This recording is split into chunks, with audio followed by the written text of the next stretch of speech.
তো কিছুদিন আগে আমি গিয়েছিলাম ভিক্টোরিয়া। সেটা তো তোমরা আমার ওই জুয়েলারি প্রমোশনের ভিডিওসগুলো দেখে বুঝেই গেছো। হ্যাঁ, ঘুরতেও যাচ্ছিলাম আর ফটোশ্যুট করতেও যাচ্ছিলাম। তাই জন্য আমি প্রথমে চলে এসেছি দমদম স্টেশনে। দমদম স্টেশন থেকে এই পরোটাটা খেয়ে উঠে পড়লাম মেট্রোতে। তারপর ময়দান স্টেশন থেকে বেরিয়ে হাঁটতে হাঁটতে চলে যাচ্ছিলাম ভিক্টোরিয়ার দিকে। আর অবশেষে আমি পৌঁছে গেছিলাম ভিক্টোরিয়ায়। এটা ছিল মেন গেট। এখান থেকে লাইন দিয়ে ঢুকে পড়লাম ভেতরে।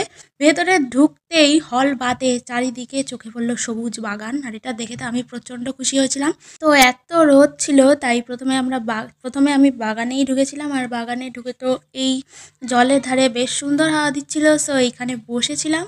তারপর এদিক ওদিকে বাগানে ফটো ভিডিও শ্যুট করার পরে বেরিয়ে পড়লাম যে এইবার তো হল দেখা যাক, না হলে বেরোতে বেরোতে অনেকটা লেট হয়ে যাবে। হল দেখার জন্য আমরা বেরোই এবং ভুল করে ঘুরতে ঘুরতে আমরা হলের পেছন দিকে চলে আসি। তো এইটা ছিল হলের ব্যাক লুক মেবি। তারপরে আবার ঘুরে ঘুরে সেই সামনের দিকে গিয়ে হলে ঢুকলাম। ভেতর থেকে হলটাও অনেকটা সুন্দর ছিল, আর এখানে প্রচুর পুলিশ ছিল। তারপরে এত গরমে ভেতরে পাখা পেয়ে তো সেখানে দাঁড়িয়ে যাও আমি।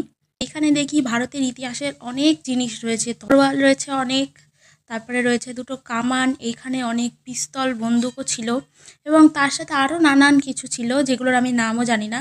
এইখানে তো একটা ম্যাপও করা ছিল কোনো যুদ্ধের। এই জায়গাটা ছিল সবথেকে সুন্দর, যেটা আমাদের সংবিধানে মোড়া ছিল জায়গাটা। তারপরে এই জায়গায় আমাদের পুরনো যুগের কাঁথা, শাড়ি, তারপরে আরও অনেক কিছু রাখা ছিল।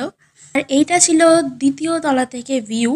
দ্বিতীয় তলার এই জায়গাটা আমার খুব পছন্দ হয়েছে, যেটা আমাদের পুরো স্বাধীনতা দিয়ে মোড়া, একদম স্বাধীনতা সংগ্রামীদের নিয়ে, স্বাধীনতার নানা যুদ্ধ কাহিনী সেসব নিয়ে ভরা।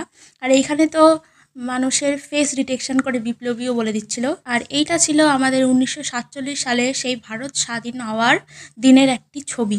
আর এইখানে আমাদের নানা রকমের পতাকা লাগানো ছিল।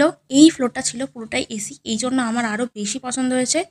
তারপরে ভিক্টোরিয়া থেকে বেরিয়ে আমরা আবার মেট্রো স্টেশনের দিকে যেতে থাকলাম। তারপরে একবারে চলে এসেছিলাম শিয়ালদাতে। এখানে আমি দাঁড়িয়েছিলাম যে বোর্ডে কখন শান্তিপুর লোকালটা দেবে। তারপরে চলে আসলাম বাড়িতে। টাটা।